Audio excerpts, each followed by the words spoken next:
Today, we will be going over round 4 of the $1,000 Little Cup tournament I am hosting, where some of the best Little Cup players of all time are competing against each other. We are now over halfway through the Swiss stage portion of the tournament, where more players are fighting for their tournament lives in order to have a chance to qualify for top cut after 6 weeks of playing. But before we jump into the tournament games, let's have a quick refresher about the tournament format. First, players go through a tier veto system where they alternate between picking and banning different generations of Little Cup, with the 3 tiers remaining being played in a best of 3. This video is only a recap of the highlight games that happened during this round, so if you want to see all the games live or watch all the replays, be sure to check out the links in the description to both my Discord where live matches are posted, or the Smogon forums where you can also find the usage stats of Pokemon used within this tournament. If you enjoy this kind of content, be sure to like the video and subscribe to my channel, as videos covering the remaining rounds and then top cut will also be posted here. Now, let's get into the games. In our first game of the video, we've got multiple repeat faces. We've got Kither playing against Whale in a game of black and white Little Cup. Both of them bringing some relatively normal looking teams, Ghastly Mienfus on both sides, with different approaches to the offense. Wailord's got an Archon and a Staryu hoping to pump out big damage, while Kither with the Stunky and Drillbur is looking to try and get hazards up and remove them as necessary, and then also trap any potential ghost types, like the Ghastly on the other side. We see the Ghastly mirror lead into each other, as Wales opts to go for a knockoff in this situation, removing Ferroseed to Violet. It then goes for a second knockoff, perhaps predicting the Stunky to have finally switched in. Finally, it goes for a hidden power, most likely hidden power fire, and just knocks it out. Stunky comes in afterwards, gets its Shed Shell knocked off unfortunately, but then wins the tie afterwards and killing with Pursuit. Whale's Diglett comes in and revenge kills the Stunky with Earthquake, and does not reveal a Life Orb. Then Kither's own Porygon with Trace comes in and actually traces Arena Trap, as Whale's Diglett gets frozen, but is able to get up the rocks and do a 28% before getting knocked out by the Porygon that trapped it. But then Whale's Porygon comes in and also reveals Trace, who also traces Arena Trap. So now both Porygons are stuck together and they both toxic each other. So now both of them mutually assured destruction, clicking recover and attacking moves into each other, trying to knock out the other. Whale only does 36% as Ice Beam only does 20. Both of them toxic. Both now go for the heal the very next turn. Very funny situation you don't see in many games, just because Diglett or Porygon not commonly running Trace at the same time as each other. Whale is fortunate to get a tri-attack crit there and gets a second one, and that toxic is going to kill Kither's Porygon. Now is forced into Drillbur to try and get the revenge kill, as he opts to just click Stealth Rocks as tri-attack gets clicked into it. No additional effects happen though, so he's able to get a clean rapid spin for the knockout. Staryu then comes in next and clicks Scald into the Drillbur, not wanting to risk clicking spin there in case the Ghastly came in. Ghastly comes in now and reveals Giga Drain, heals up a sizable amount of HP from the damage it took from Scald. No burn, luckily for Kither there, as he's able to heal up to 53%. Archon comes in on the very next turn as Mienfoo comes in afterwards and eats a Flying Gym Acrobatics and just dies. Ghastly comes in the next turn with Giga Drain and it puts the Archon into Fetus range. So now those Acrobatics are not going to kill Ghastly. Giga Drain heals all the way back up to full. Mienfoo comes in the next turn and reveals Will-O-Wisp, and his Whale looks like he only has knockoff potentially to hit this Ghastly, only does 9% through the burn. Giga Drain gets clicked, knockoff gets clicked again, only does 14. Looks like Kither might be able to beat this Mienfoo 1v1, as knockoff gets a crit, but it's not enough, and Ghastly somehow able to muscle through the rest of Whale's team, and Kither's able to win this game. Up next, we have Steakolomax versus Jocks.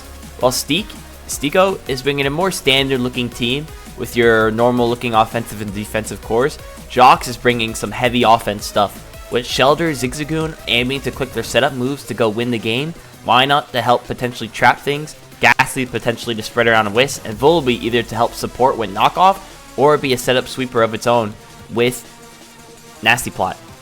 As we get into the battle, Diglett leads into the Shelter and opts to click Final Gambit and just guarantee the knockout into Shelter. Really good there for Steak because that Shelter could have been a problem. Marini clicks Scald into his Volibee, doesn't get a burn. Air Slash is going to do 52% and gets a pretty fortunate flinch. Second Air Slash comes out and knocks out the Marini. A third Air Slash comes out as Abra is not able to knock out the Volibee with Dazzling Gleam, but gets it on the second turn. Psychic gets clicked into the Zigzagoon, which looks like it went for a Belly Drum on this turn. Is now at +4 attack, as Abra is now finally get knocked out by this Zigzagoon. Timber comes in the next turn, and it lives the extreme speed on 1 HP, and is able to heal up a little bit of HP as compensation because there are no hazards. Encore gets clicked by Jocks. Says why not the next turn, making this Timber stuck into Drain Punch, as now Ghastly gets his free entry point. Volby has to come in for Steak, as Ghastly reveals Substitute and Sludge Bomb, getting a crucial poison into this Volby, and also a Life Orb. Knockoff gets clicked, but it looks like Jocks now can just stall out this Volby with Substitute, so it now dies because of the poison he got with that Sludge Bomb.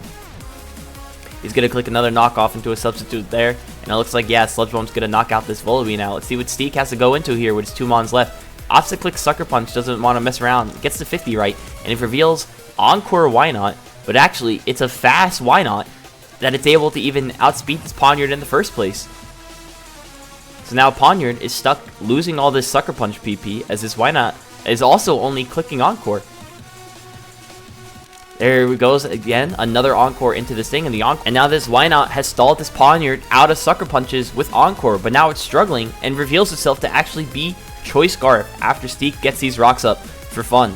Now Abra's going to come in. If it's Hidden Power Fighting, it wins the game, but it's actually Hidden Power Fire. So now the knockoff is going to bring it down to its Focus Sash. Poniard's going to live the attack afterwards, but now Timber with Mach Punch in the back is going to be able to clean up. A really close game and a really interesting set with the Choice Scarf Why Not there by Jocks. A little unfortunate on the moves he chose. If he was a Hidden Power Fighting Abra there, he wins this game, but unfortunately it was not meant to be, as Stikolovax wins this one. In this match of Gen 9 Little Cup, we have 2 of the current best Little Cup players in the tier, with Envy being voted the best overall Little Cup player of 2025, and Lokifan also nominated for the category and nominated for Best Scarlet Violet player. Looks like Envy is bringing a pretty standard team of Tinkatink, Toadschool, and Marini, also known as Tink Toad Mare, or TTM. With a Vullaby most likely to click U-turn and knock off to help get its defensive and offensive pieces in, and most likely a Choice Scarf Growlithe on the other side. Lokifan though bringing another common core of these double ground teams with Fungus as the fighting resist, and then what's been more common recently is Sandshrew Alola for its great matchup into these TTM structures, because Ice moves and Ground moves are able to hit so many Pokemon super effectively on MD's team. If we look at his team, Toad dies to the Ice moves, Tink dies to the Ground move, Mare dies to the Ground move, Growlithe dies to the Ground move, Vullaby dies to the Ice move, and Mienfoo, if it for some reason is able to get faster than the Mienfoo, can 2-hit KO with the Ice moves. As we get into the matchup, we see Vullaby lead into the Mienfoo, as the Vullaby actually reveals itself as Overcoat. Goes for a Brave Bird here, most likely Adamant Vullaby, however, does not get the knockout into this Mienfoo, most likely a slow Mienfoo. Growlithe's going to click Flare Blitz into the Mudbray here, as there's no Fire Resist on Lokifan's side, as it clicks CC this turn, does almost half HP to this Toad. Toad's going to opt to set up a Spike, and then kill the Mienfoo that switched in, most likely Slowfoo with Dazzling Gleam. Toad is going to actually stay in his second time as well, as the Vullaby switch back out and hit the Mudbray there, getting some crucial trip. Reveals Earth Power as well, as it looks like it went for potentially another Spike, as Fungus went for Giga Drain. Tinkatink's going to come in this next turn on the Giga Drain, as Mudbray switches in against the Tink, as it gets Stealth Rocks up and then opts to go for Draining Kiss, knocking out the Mudbray. Tinkatink reveals Terra Ghost to stop this Sandshrew from getting the Rapid Spin off and removing all its hard-earned hazards, and then reveals Encore as well. What a great set by Envy here to take advantage of this relatively bad Snowshrew matchup for his team. Draining Kiss is going to get spammed here to make sure that Vullaby doesn't get a speed boost off of anything, and then he gets as much damage as possible. Encore gets clicked as the Fungus switches in on the other side. He clicks Knockoff again, as Lokifan opts to go for a Spore this time around, predicting that the Toadschool is not going to be switching in. Tinkating is now asleep. It's burnt only one turn as Marini comes in on the other side of the field and clicks Ice Beam. Does a lot of damage, most likely a modest Mare here for him, but doesn't knock out the Fungus. Does get it this second time around though, but now at 31%. Diglett's going to come in on Lokifan's side of the battle, as Toadschool has to get sacked here to not die to the Diglett. Earthquake, Life Orb revealed. Growlithe comes in and reveals Special and Fire Blast. Doesn't want to give this Vullaby on the other side a speed boost. Marini comes in, as it is Nasty Plot, and then Tinkatink has to come in on the other side. Terra Blast Ground gets clicked. The Tinkatink just dies in one shot. Growlithe gets clicked. Fire Blast misses the Growlithe, and that looks like that's just going to be the game right there. Mienfoo comes in. High Jump Kick gets clicked. It reveals Endure. Was not choiced at all, so it only did 52%. Air Slash doesn't miss the Mienfoo. Marini's going to have to hope it can hope Loki fan misclicks. He doesn't, and that's going to be the game between two really good Scarlet Violet players, quickly eliminating Envy from top cut qualification. In Sun and Moon Little Cup, we have Piu versus Highbone. Piu's bringing a really offensive core here, what looks like Hazard setting Dwebble, Shell Smash Oma, perhaps a Memento Diglett, and an Abra Ghastly core famous in these older generations, where Highbone's got a more standard looking thing where he actually has a double ground where you could commonly more see different kind of slots in that Diglett or Onix spot. As we hop into the battle, we see Ghastly's going to lead into the Onix as it clicks Will-O-Wisp trying to get a burn into that Onix. As Volibee is the one who opts to switch in. Dwebble switches in, gets crit by knockoff, but still not going to take a lot of damage due to that Will-O-Wisp burn. Dwebble opts to set up Stealth Rocks and then a spike against the Onix as Onix sets up its own hazard. And then Dwebble just goes for another hazard here instead of potentially attacking this Onix, either trying to get rid of a Berry Juice or get rid of Sturdy. Ghastly comes in the next turn and goes for another Will-O-Wisp, really prioritizing trying to burn this Onix here. Diglett switches in on the other side. On Thunderbolt, good clicks by Highbone here as he goes for a Pursuit, doesn't do a lot of damage into this Ghastly. Shadow Ball's going to get clicked, doesn't do a lot. This Diglett, and also not only had Pursuit, but Beat Up. So Ghastly is going to die here. Well done by Highbone here to get these kills. Mach Punch gets clicked by the Timber to kill the Diglett as Foongus opts to be the switch in here. And takes a knockoff, but most likely fires back with a Spore here, puts this Timber to sleep. Abra switches in as they both go into their own Abras.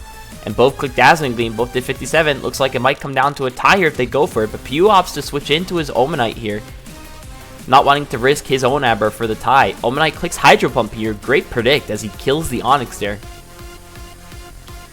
Timber comes in and clicks Mach Punch. Unfortunate miss for Piu though, as that Hydro Pump would have done a lot of damage to Timber. Abra comes in on the other side of the battlefield as Foongus looks like it's going to be sacked here. 2 Psychic. Let's see what Highbone goes into. He says, oh, I'm going to win the tie, and he does win the tie. Really unfortunate for Piu here. Let's see what he goes for. He goes for a Sucker Punch to guarantee the kill. Well played there. Volibee switches in, but does get its Berry Juice proc. Now that Timber's asleep, it might be difficult. The hazards do get defogged away, and he goes for a knockoff into this sleeping Timber here as it burns a turn to sleep. Most likely going to see a Brave Bird get clicked here. Do a lot of damage, 52%. Let's see if Timber wakes up. And the Timber, unfortunately, not waking up. Brave Bird's going to get clicked again as Timber dies while asleep to the burnt Volibee. Diglett's going to have to be the last hope here, but Rock Slide, an unfortunate miss. Knockoff gets clicked into the Z Diglett, it looks like. As Timber comes in the last hope, Mach Punch gets clicked, and it kills. And Piu, unfortunately, eliminated from the tournament with a couple unlucky turns there. That Hydro Pump miss and a couple 3-turn sleep and the Rock Slide miss. A little unfortunate for him there. Up next, we have Teemo, or Flareon's friend, on the left side of your screen versus Melon in a game of Gen 4 Little Cup. Melon is known as one of the best Gen 4 Little Cup players on the site currently, while Teemo has put up good performances in the tier within the last year or so. As we get into the leads, we see Fat Billy the Whalmer lead into Snover. Not what Fat Billy's trying to see there, as Bronzor has to switch in on that grass move. Magnemite comes in. Great matchup for this Magnemite here. So it clicks Magnet Rise, trying to dodge an Earthquake, but the Bronzor reveals skill swap, so it's able to leave the trap Magnet pull that was going on. Chinchou switches in on as Magnemite clicks Substitute. Thunderbolt gets clicked to break the Substitute, and Magnemite's just going to boom on this Chinchou and just trade it down. Not able to get that Bronzor trap, unfortunately. Blizzard's going to get clicked into the Bronzor here. His Psychic is clicked, does a nice little 42%. Goes for another Blizzard, is really trying to do his best to make sure that this Bronzor is at lowest HP as possible. Munchlax comes in the next turn, takes only 23% for Psychic, but Fire Punch is going to get clicked and knock it out. Whalmer, Fat Billy is going to come in afterwards, and crit does 64% to Munchlax there. Ghastly comes in the next turn as it clicks Substitute as Teemo's own Munchlax comes in, takes 42%, doesn't get poisoned, and reveals Special and Shadow Ball. Doesn't want to get affected by any Will-O-Wisp that this Ghastly could have. Shadow Ball gets clicked again as Melon's Ghastly's just spamming Substitute here, most likely trying to fish for berries, as he actually just opts to click Explosion. Diglett comes in on the side of Melon, and Earthquake gets clicked. It does 70%, doesn't reveal a berry or a Choice Scarf here because he was slower. Does knock out the Diglett there, and Coughing comes in on the other side, and Surf just knocks out the Coughing. As you'll see now in the chat logs, Teemo revealing that the Whalmer here was actually Choice Specs, and that's why he was able to do so much damage into that Munchlax, saying that the crit did not actually matter.